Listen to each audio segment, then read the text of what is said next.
कक्षा 9 समकालीन भारत भूगोल की पुस्तक है। अध्याय 2 और अध्याय का नाम है भारत का भौतिक स्वरूप। आज हम इसका भाग 3 करेंगे। भाग 1 और भाग 2 में हम इस अध्याय को आपके सामने विस्तृत रूप से पेश कर चुके हैं। तो अध्याय के इस भाग में आज हम आपकी पाठ्य पुस्तक में जो अभ्यास के प्रश्न दे रखे हैं उनको हल करेंगे। उसमें पहला प्रश्न है, एक स्थलीय भाग जो 3 ओर से समुद्र से घिरा हो उसे क्या कहते हैं? 4 ऑप्शन है आपके पास, तट, प्रायद्वीप, द्वीप, इनमें से कोई।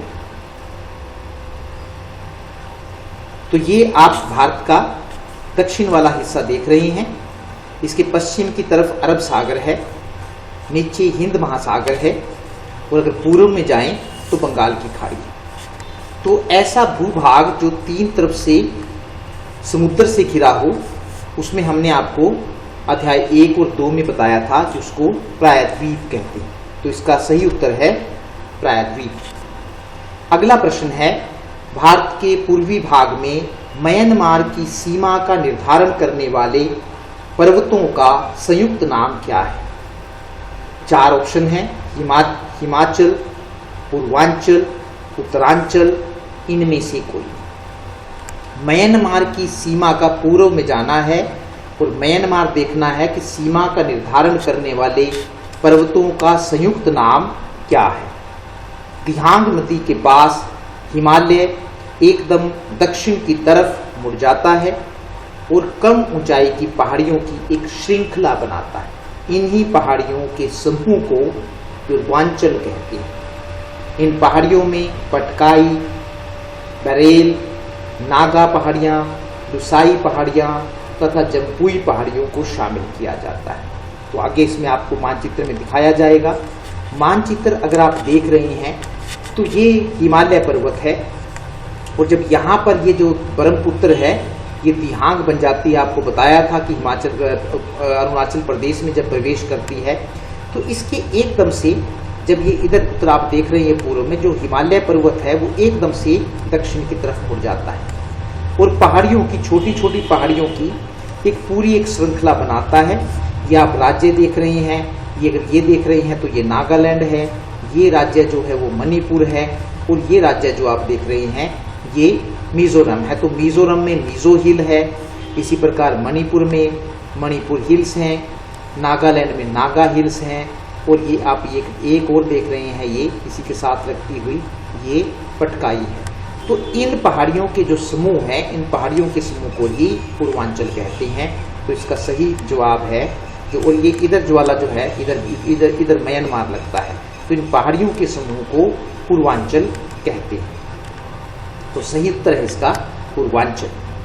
गोवा के दक्षिण में स्थित पश्चिम तटीय पट्टी को क्या कहते हैं? गोवा के दक्षिण में स्थित पश्चिम तटीय पट्टी को क्या कहते हैं? कोरोमंडल, कन्नड़, कोंकण और उत्तरी सरकार। तो हमने ये देखना है कि गोवा के दक्षिण में जो पश्चिम पट्टी है उसको क्या कहते हैं। मानचित्र देखेंगे। मानचित्र को अगर आप ध्यान से देख रहे हैं अपनी स्क्रीन में तो ये जो गुजरात का ये जो मुड़ा हुआ हिस्सा है इसको कच्छ कहते हैं, जो निचले वाला है इसको काठियावाड़ कहते हैं और जो महाराष्ट्र से लेकर गोवा तक है उसको कोंकण तट कहते हैं और जो गोवा से लेकर ये यहाँ तक जो लगा हुआ है कर्नाटक तक इसको कन्नड़ तट कहते हैं। और यही इसमें पूछा है गोवा के दक्षिण में पश्चिम तटीय पट्टी को यानी कि जो समुद्र के साथ लगती है ये वाली पट्टी इसको क्या कहते हैं? तो इसको कन्नड़ तट कहते हैं। और यहाँ से केरल से अगर लास्ट तक लगाएं इसको मालाबार तट कहते हैं और यहाँ से अगर तमिलनाडु से लेकर अरुणाचल प्रदेश तक चले आंध्र प्रदेश तक चले इसको कोरोमंडल तट कहते हैं। और जो आंध्र प्रदेश से लेकर आंध्र प्रदेश के लास्ट तक उड़ीसा तक है इसको आंध्र तट कहते हैं। और उड़ीसा का जो तटीय मैदान है जो समुद्र से लगता है उसको उत्कल तट कहते हैं। अलग अलग इनके नाम रखे हैं लेकिन जो गोवा के दक्षिण में है जो पश्चिम पट्टी उसको कन्नड़ तट कहते हैं। तो उसका सही जवाब है कन्नड़ तट, कन्नड़। उसके बाद है पूर्वी घाट का सर्वोच्च शिखर कौन सा है? पूर्वी की तरफ देखेंगे, दोबारा फिर मानचित्र को देखेंगे, भारत के मानचित्र को आप जितना समझेंगे आपको भूगोल उतनी ही समझ में आएगी। इसलिए मानचित्र को जितना हो सके उसका ज़्यादा से ज़्यादा अभ्यास करना है। पूर्वी घाट का सर्वोच्च शिखर कौन सा है? अनाईमुड़ी, महेंद्रगिरी, कंचनजंगा और खासी। अब देख लेते हैं एक बार नक्शे पर, दोबारा फिर गौर कर लेते हैं। ये पूर्वी तट, इसका पूर्व है और ये पश्चिम है। तो पूर्व में जो सबसे ऊंची शिखर पर है वो है महेंद्रगिरी। पूर्व में बंगाल की खाड़ी आती है और यही क्वेश्चन पूछा हुआ है कि पूर्वी घाट का सर्वोच्च शिखर कौन सा है, तो इसका सही जवाब आएगा महेंद्रगिरी। नेक्स्ट क्वेश्चन आता है आपके पास, अगला प्रश्न, भाबर क्या है? भाबर आया था आपके, तो भाबर क्या है? ध्यान से सुनेंगे सभी बच्चे। भाबर क्या है? जब नदियां पर्वतों से निकलकर मैदान में प्रवेश करती हैं, पहाड़ों से अपने साथ, तो जब वो आती हैं, तो जब नदियां पहाड़ों से निकलकर मैदान में प्रवेश करती हैं तो अपने साथ बहाकर लाई गई रेत, बजरी, पत्थर, कंकड़ आदि को वहीं पर बिछा देती है। तो उससे जो मैदान बनता है उस मैदान को ही भाबर कहते हैं। समझ में आ गया होगा सभी बच्चों की कि जब नदियां पर्वतों से निकलकर मैदान में प्रवेश करती हैं तो अपने साथ बहुत सारी मिट्टी, रेत, कंकड़ बहाकर लाती हैं, और क्योंकि वो एकदम से उनकी रफ्तार जो है जो काफ़ी धीमी हो जाती हैं तो अपने साथ बहाकर लाए गए इन सभी चीज़ों को मैदान में बिछा देती है, तो उससे जो मैदान बनता है उसको भाबर कहते हैं। अगला प्रश्न है, हिमालय के 3 प्रमुख विभागों के नाम उत्तर से दक्षिण के क्रम में बताओ। ये भी आपको कराया गया है। तो 3 जो हिमालय के नाम हैं, सबसे ऊपरी जो है उत्तर की तरफ महान हिमालय या हिमाद्री कहते हैं, जिस पर पूरे साल बर्फ जमी रहती है। उधर उसके दक्षिण में जाएं, मध्य हिमालय या हिमाचल है, और जो सबसे निचला है उसको बाह्य हिमालय या फिर शिवालिक कहते हैं। तो 3 उसके ये भूभाग, 3 भाग हैं। अगला प्रश्न है, अरावली और विंध्याचल की पहाड़ियों में कौन सा पठार स्थित है? तो पहले तो आपने मानचित्र पर यह देखना है कि अरावली और विंध्याचल की जो पहाड़ियां हैं वो कहाँ कहाँ है, और फिर उनके बाद हम देखेंगे कि उनके बीच में कौन सा पठार है। तो मानचित्र आपको दिखाई दे रहा है, ये जो आप देख रहे हैं मानचित्र में, ये अरावली की पहाड़ियां हैं जो लाइन से आप देख रहे हैं, और इसके नीचे जो मध्य प्रदेश में आप देख रहे हैं ये विंध्याचल की पहाड़ियां हैं। अब इनके बीच में हमने ये देखना है कि कौन सा पठार। पठार आप समझ गए होंगे, पठार क्या होता है, पठार का अर्थ क्या होता है। तो ये अरावली है और ये विंध्याचल पहाड़ियां हैं। अब इनके बीच में हम देखेंगे कि पठार कौन सा है। तो अगर हम देखें यहाँ ऊपर अरावली आई थी और यहाँ पर विंध्याचल आई थी, और इनके बीच में जो ये है ये मालवा का पठार है, मालवा का पठार। तो अरावली और विंध्याचल की पहाड़ियों में कौन सा पठार है? वो है मालवा का पठार। तो मालवा का पठार इसका सही उत्तर है। अगला प्रश्न है, भारत के उन द्वीपों के नाम बताइए जो प्रवाल भित्ति के बने हैं। भारत के उन द्वीपों के नाम बताइए जो प्रवाल भित्ति के बने हैं। अब प्रवाल भित्ति भी आपके लिए नया शब्द है, तो सबसे पहले तो प्रवाल भित्ति या इसको जानना बड़ा जरूरी है कि ये है क्या चीज प्रवाल भित्ति। तो देख लेते हैं इसको क्या है प्रवाल भित्ति। प्रवाल भित्ति जिसको कोरल रीफ कहते हैं इंग्लिश में, प्रवाल भित्ति समुद्र के अंदर वे चट्टानें होती हैं जो प्रवालों द्वारा छोड़े गए कैल्शियम कार्बोनेट से बनती है। आपको दिखाया जाएगा कि चित्र में प्रवाल होते क्या है। तो प्रवाल भित्ति समुद्र के अंदर वे चट्टानें होती हैं जो प्रवालों द्वारा छोड़े गए कैल्शियम कार्बोनेट से बनती हैं। बूढ़े प्रवाल जैसे जैसे वो बूढ़े होते जाते हैं, मरते जाते हैं और नीचे दबते जाते हैं, तथा उनके ऊपर नए प्रवाल बढ़ते रहते हैं। इन्हीं से प्रवाल चट्टानें बनती है। तो समुद्र अगर आप नीचे देखें तो समुद्र के अंदर उसकी पौधों की एक अलग प्रकार की दुनिया है। तो ये जो प्रवाल आप देख रहे हैं ऐसे उसके पानी के अंदर होते हैं। धीरे धीरे जैसे जैसे बड़े होते जाते हैं, खत्म होते जाते हैं और नीचे जमते जाते हैं और इनके ऊपर नए प्रवाल पैदा होते हैं। इस प्रकार बढ़ते बढ़ते ये एक चट्टान का रूप ले लेते हैं। ये भी प्रवाल ही हैं जो समुद्र में आपको देखने को मिलते हैं। तो वो जो प्रवाल भित्ति से द्वीप समूह बना है वो है लक्षद्वीप। लक्षद्वीप समूह जो है आपने याद रखना है प्रवाल भित्ति से बना है। कहाँ है वो भी जान लेना जरूरी है। ये भारत का पश्चिम भाग है और पश्चिम भाग में अरब सागर है, और ये जो आप छोटे छोटे से बिंदु देख रहे हैं ये लक्षद्वीप है। तो लक्षद्वीप जो है वो वास्तव में प्रवाल भित्ति से बना हुआ है, जो आपको बता दी गई है कि प्रवाल भित्ति वास्तव में होती क्या है। अब इन्हीं छोटे छोटे जो आप बिंदु देख रहे हैं, इनको अगले वाले मानचित्र में बड़ा करके दिखाया जाएगा। ये आप देख रहे हैं, उन्हीं छोटे छोटे जो बिंदुओं थे उनको बड़ा करके दिखाया गया है। इनके अलग अलग नाम है, और कवरत्ती भी इसमें आया था कि कवरत्ती पहले वाले चैप्टर में। तो ये छोटे छोटे बिंदु जो हैं बड़े करके दिखाए गए हैं। इनको लक्षद्वीप समूह के नाम से जाना जाता है, जो प्रवाल भित्ति का बना हुआ है। अगला प्रश्न है, बांगर और खादर में अंतर स्पष्ट कीजिए। बांगर आपने नाम सुने होंगे, दोनों बांगर है या खादर है, जिस पर कुछ हमारे हरियाणा में बांगर कहते हैं किसी एक इलाके को, और एक इलाके को खादर कहते हैं। तो दोनों में फर्क क्या है वो जान लेना जरूरी है। बांगर पहले हम जानेंगे। बांगर भूमि के उस उच्च भाग को कहा जाता है जो नदियों से दूर होता है। भूमि के उस उच्च भाग को कहा जाता है जो नदियों से दूर होता है, इसलिए वहां बाढ़ का पानी नहीं पहुंच पाता। बाढ़ का पानी नहीं पहुंच पाने के कारण यहाँ नई मिट्टी भी बिछ नहीं पाती है। इस मिट्टी में कंकड़ अधिक होते हैं, इसलिए यह मिट्टी कम उपजाऊ होती है। तो वह ऊंची भूमि जो नदियों से दूर है और जहाँ नदियों का पानी नहीं पहुंच पाता है बाढ़ का, इसलिए वहां पर मिट्टी नहीं बिछ पाती है, कंकड़ की मात्रा ज्यादा होती है, ऐसी भूमि को बांगर कहते हैं। अब उसके बाद खादर को जान लेते हैं। खादर भूमि के उस निचले भाग को कहते हैं। जो बांगर है वो ऊंचा भाग है, और जो खादर है वो भूमि के उस निचले भाग को कहते हैं जो नदियों के पास होता है। यहाँ बाढ़ का पानी हर साल आता है, इसलिए यहाँ नदियां बाढ़ द्वारा नई मिट्टी बिछाती रहती हैं। यह मिट्टी महीन होती है, मतलब इसके महीन कण होते हैं और बहुत अधिक उपजाऊ होती है। तो ये दोनों में फर्क है, क्या बांगर है और क्या खादर। नेक्स्ट अगला प्रश्न है, पूर्वी घाट और पश्चिम घाट में अंतर स्पष्ट कीजिए। पूर्वी घाट और पश्चिम घाट में अंतर स्पष्ट कीजिए। पूर्वी घाट और पश्चिम घाट के बारे में जानने से पहले यह जानना जरूरी है कि घाट किसे कहते हैं। तो सबसे पहले तो प्रश्न ये आता है कि घाट होता क्या है। आप लोगों ने सुने होंगे यमुना का घाट या बनारस के घाट, लेकिन घाट होता क्या है ये जानना जरूरी है।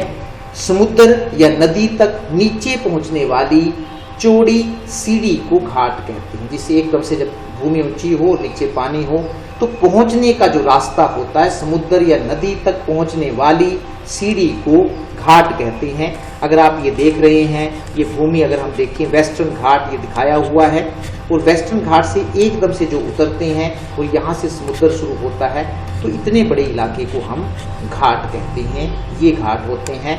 तो पूर्वी घाट की बात आई है। पूर्वी घाट बंगाल की खाड़ी के साथ साथ फैले हुए हैं।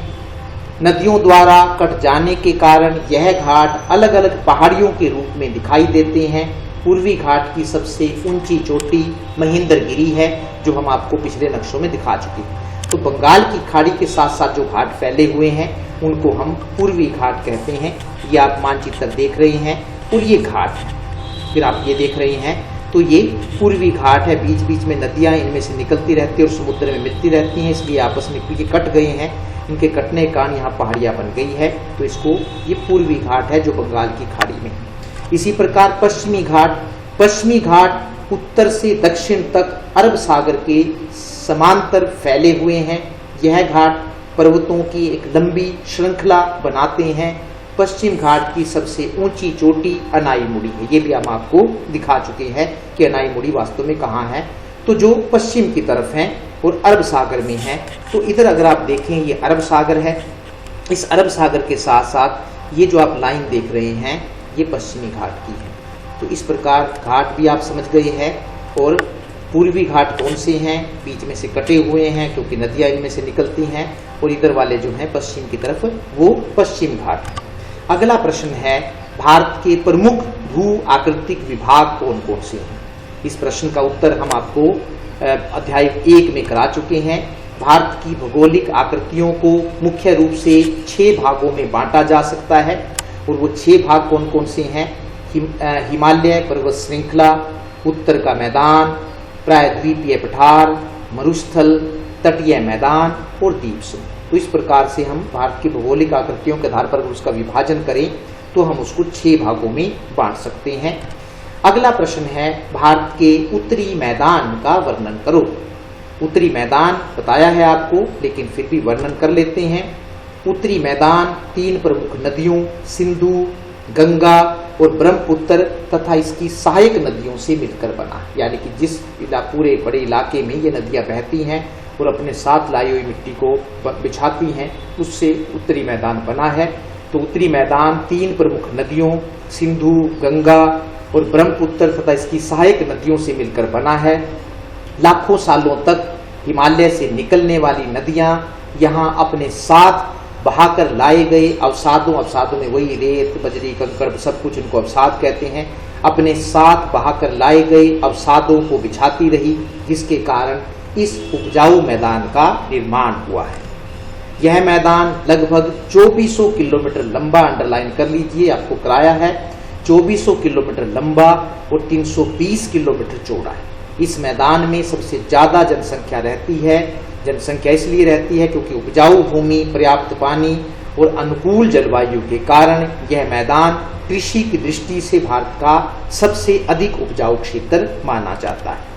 उत्तरी मैदान को आगे 3 भागों में बांटा जाता है, पंजाब का मैदान, गंगा का मैदान और ब्रह्मपुत्र का मैदान। कहाँ कहाँ ये पड़ता है, ये आपको भाग 1 में कराया जा चुका है।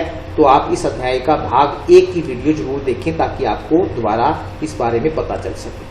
अगला प्रश्न है, मध्य हिमालय पर संक्षिप्त टिप्पणी लिखो। मध्य हिमालय पर पूछी है।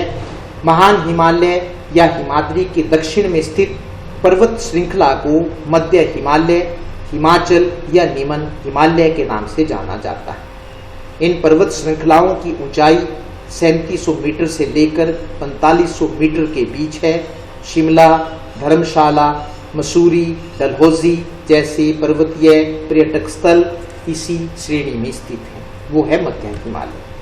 अगला प्रश्न है, भारत के द्वीप समूहों पर संक्षिप्त टिप्पणी लिखो। जो समुद्र में हमारे जो टापू हैं उनके बारे में पूछा हुआ है। भारत के द्वीप समूहों पर, द्वीप समूह का मतलब आप जानते हैं कि जो चारों तरफ से पानी से घिरा हो उसको द्वीप समूह कहते हैं। तो भारत के द्वीप समूहों पर संक्षिप्त टिप्पणी लिखो। केरल के पश्चिम में स्थित अनेक छोटे छोटे द्वीप पाए जाते हैं, इन्हें लक्षद्वीप कहा जाता है। मानचित्र में आपको ये अब भली भांति समझ में आ गया होगा कहाँ पर लक्षद्वीप है। तो केरल के पश्चिम में स्थित अनेक छोटे छोटे द्वीप पाए जाते हैं जिन्हें लक्षद्वीप कहा जाता है। ये प्रवाल भित्ति के बने हुए हैं। लाइन आपने ये याद रखने हैं कि कौन से द्वीप जो हैं प्रवाल भित्ति के बने हुए हैं। तो ये आप देख रहे हैं भारत का नक्शा, ये पश्चिम है, ये केरल है। केरल के पश्चिम में जो ये हैं, ये जो छोटे छोटे बिंदु आपको दिखाई दे रहे हैं, इनको हम लक्षद्वीप समूह कहते हैं। बड़े मानचित्र में इसी को बड़ा करके दिखाया गया है। ये जो अलग अलग से आपको दिखाई देते हैं वहाँ पर बिंदु वास्तव में बड़े बड़े हैं और इनको अलग अलग नाम, कवारती, कल्पनी, मिनिकॉय, तो इनके अलग अलग नाम हैं और इन द्वीपों का पूरा जो सामूहिक नाम है वो लक्षद्वीप है। ये भी वही दिखा रखे हैं, थोड़ा सा बड़ा करके उसको दिखाया गया है। इसी प्रकार बंगाल की खाड़ी में स्थित द्वीपों को अंडमान निकोबार द्वीप समूह कहा जाता है। ये द्वीप समूह आकार में बड़े हैं तथा संख्या में भी अधिक, इनकी संख्या भी बहुत ज़्यादा है। अगर आप उधर जाएं भारत के पूर्व की तरफ, या बंगाल की खाड़ी जिधर लगती है, बंगाल की खाड़ी में ये आपको दिखाई देते हैं बड़े बड़े ये बिंदु, थोड़े से बिंदु से थोड़े बड़े हैं, थोड़े से अलग अलग हिस्से से दिखाई देते हैं। तो ये जो माउस के जरिए आप देख रहे हैं, इनको हम कहेंगे अंडमान निकोबार द्वीप समूह। अगले वाले उसमें नक्शे में इनको बड़ा करके दिखाया गया है। तो ये अगर आप देख रहे हैं, ये पूरा अंडमान निकोबार का थोड़ा बड़ा रूप है। इनके अलग अलग नाम हैं। जो सबसे ऊपर है उसको नॉर्थ अंडमान कहते हैं, इसको मिडल अंडमान कहते हैं। ये इसकी राजधानी है पोर्ट ब्लेयर, ये लिटिल अंडमान है। इसके बाद निचले वालों को कोर निकोबार कहते हैं, बोम्पोका कहते हैं, और ये सबसे जो निकोबार का जो सबसे बड़ा है थोड़ा सा हिस्सा, इसको ग्रेट निकोबार कहते हैं। तो इस प्रकार बंगाल की खाड़ी में जो हैं उनको जो द्वीप समूह है उनको हम अंडमान निकोबार द्वीप समूह कहते हैं। भारत के मानचित्र पर निम्नलिखित को दिखाइए। मानचित्र आपके पास आएगा और मानचित्र को आप तभी कर पाएंगे जब आपने उन चीजों को देखा हो कि वो कहाँ कहाँ पर है। तो मानचित्र में जो सबसे पहले में पूछे हुए पर्वत पूछे हुए हैं, कराकोरम, जस्कर, पटकाई भूम, जैंतिया, विंध्या श्रेणी, अरावली की पहाड़ियाँ और कार्डमम पहाड़ियाँ, ये सारे के सारे पूछे हुए हैं और आपके पास आमतौर पर ये चीज़ें आ जाती हैं। तो इनको हम भारत के मानचित्र पर देखेंगे। अगर आप मानचित्र देख रहे हैं, ये जो ऊपर है ये कराकोरम है, ये जस्कर है, इसके नीचे जस्कर की पहाड़ियाँ हैं। इधर आ जाइए, पटकाई बूम है और ये जैंतिया है, ये अरावली की पहाड़ियाँ हैं। राजस्थान में अगर आप चले जाएं, ये विंध्याचल की पहाड़ियाँ है और ये है कार्डमम, जिसको हम कहते हैं केरल में, ये भी पहाड़ियाँ हैं। तो इस प्रकार से हम अलग अलग पर्वतों को, पर्वत शिखरों को देख सकते हैं। अगले पर्वत है ये। उसके बाद है पर्वत शिखर पूछ रखे हैं, जो सबसे ऊंची चोटी होती है पहाड़ की। K2 है, कंचनजुंगा है, नंगा पर्वत है और अनाईमुड़ी है। K2 इनको भी जानना जरूरी है कि मानचित्र में, भारत के मानचित्र में K2 कहाँ है, कंचनजंगा कहाँ है, नंगा पर्वत कहाँ है और अनाईमुड़ी कहाँ है। तो दोबारा फिर भारत का अगर मानचित्र आप देख रहे हैं, माउस देख रहे हैं, ये जो है K2 पर्वत शिखर है, यानी कि पहाड़ की सबसे ऊंची चोटी है। इसी के पास जो आप यहाँ देख रहे हैं जम्मू और कश्मीर में, ये नंगा पर्वत है। बिल्कुल आपने ध्यान से देख लेना है ताकि आपको पता लग सके। K2 नंगा पर्वत और ये कंचनजुंगा है सिक्किम में, अगर आप देख रहे हैं निशान लगाए हुए हैं ताकि आपको आसानी से वो चीज़ें दिख सके और जब मानचित्र में ये चीज़ें आए तो आप उनको भर सकें। कंचनजुंगा है और एक और पूछी हुई है, वो है अनाईमुड़ी। तो ये केरल में आपने दिखानी है। ये जहाँ माउस का निशान आप देख रहे हैं, ये अनाईमुड़ी की पर्वत शिखर है, यानी कि पर्वत पहाड़ की चोटी है। अगला पूछा है कि मानचित्र पे जो आपको दिखाना है, पठार पूछे, शिलांग, छोटा नागपुर, मालवा तथा बुंदेलखंड का पठार। शिलांग, छोटा नागपुर, मालवा तथा बुंदेलखंड का पठार, इनको नक्शे में अच्छी प्रकार से देख लेना जरूरी है ताकि आप इनसे भली भांति परिचित हो सकें। तो अगर ये आप देख रहे हैं, ये छोटा नागपुर का पठार है। अगर इधर देख रहे हैं, मालवा का पठार है, तो आपने बनाने आने चाहिए। ये बुंदेलखंड का पठार है, ये अगर आप ये देख रहे हैं। और ये शिलांग, ये आप ऊपर देख रहे हैं, यहाँ पर ये शिलांग का पठार है। तो इस प्रकार से ये पठार भी आपको पता होना चाहिए कि कहाँ कहाँ पर कौन सा है। अगला प्रश्न है थार मरुस्थल, पश्चिमी घाट। पश्चिमी घाट हम आपको करा चुके हैं। लक्षद्वीप समूह, इनसे भी आप भली भांति परिचित हो गए होंगे। गंगा यमुना दोआब, गंगा यमुना दोआब भी देखेंगे। और कोरोमंडल तट, तो इनको भी हम अलग अलग मानचित्र पर दिखाने की आपको कोशिश करेंगे। थार मरुस्थल सबसे पहले देखेंगे कि थार मरुस्थल भारत के मानचित्र पर कहाँ है। तो राजस्थान का जो सारा का सारा इलाका है वो थार नहीं है, सारा का सारा मरुस्थल नहीं है, बल्कि पाकिस्तान की सीमा के साथ लगता हुआ ये जो लाल इलाका दिखाया हुआ है, जो लाल क्षेत्र दिखाया गया है, ये इसको वास्तव में हम थार मरुस्थल कहते हैं। सभी बच्चे ध्यान से माउस को देख ले कि कौन सा थार मरुस्थल है, ताकि वो उनको और मानचित्र में इन चीजों को नोट भी कर ले ताकि आप उन चीजों को याद रखें। तो ये थार मरुस्थल है। अगला पूछा हुआ है पश्चिमी घाट। तो पश्चिमी घाट ये हम आपको करा चुके हैं, यानी कि जो अरब सागर के साथ समांतर जो चलता है, ये सारा का सारा इसको हम पश्चिमी घाट कहेंगे। वेस्टर्न घाट जिनको हम कहते हैं, ये पश्चिमी घाट है। लक्षद्वीप समूह ये हम आपको बता चुके हैं।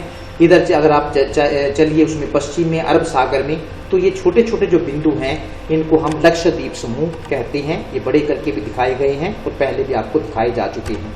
गंगा यमुना दोआब, तो दोआब से आप भली भांति परिचित होंगे। दो नदियों के बीच का क्षेत्र, दो नदियों के बीच का जो क्षेत्र होता है उसको हम दोआब कहते हैं। तो दोआब कहाँ है, अगर आप देख लीजिए, यमुना जो है वो हरियाणा को टच करते हुए, हरियाणा के बॉर्डर को टच करते हुए निकलती है, उत्तराखंड से निकलती है, और उसके बाद ये गंगा निकल रही है। अगर आप माउस को देख रहे हैं तो इनके बीच का जो ये क्षेत्र है इसको हम गंगा यमुना दोआब के नाम से पुकारते हैं, यानी कि दो नदियों के बीच का क्षेत्र दोआब कहलाता है। कोरोमंडल तट, अब कोरोमंडल तट को भी जान लेते हैं। दोबारा फिर आपने नक्शा देखा होगा, ये जो महाराष्ट्र से लेकर गोवा तक है वो कोंकण तट है, और जो गोवा से लेकर कर्नाटक के लास्ट को छूता है वो कन्नड़ तट है, और जो कर्नाटक से लेकर केरल के अंतिम तट को छूता है वो मालाबार तट है, और यहाँ से जो तमिलनाडु से लेकर आंध्र प्रदेश की सीमा तक जाता है उसको हम कोरोमंडल तट कहते हैं, और आंध्र से लेकर उड़ीसा तक जो जाता है उसको आंध्र तट कहते हैं। और उड़ीसा से लेकर जो पश्चिम बंगाल के तट तक जाता है उसको उत्कल तट कहते हैं। तो इनके अलग अलग नाम हैं, सभी बच्चों ने इनको याद रखना है। धन्यवाद।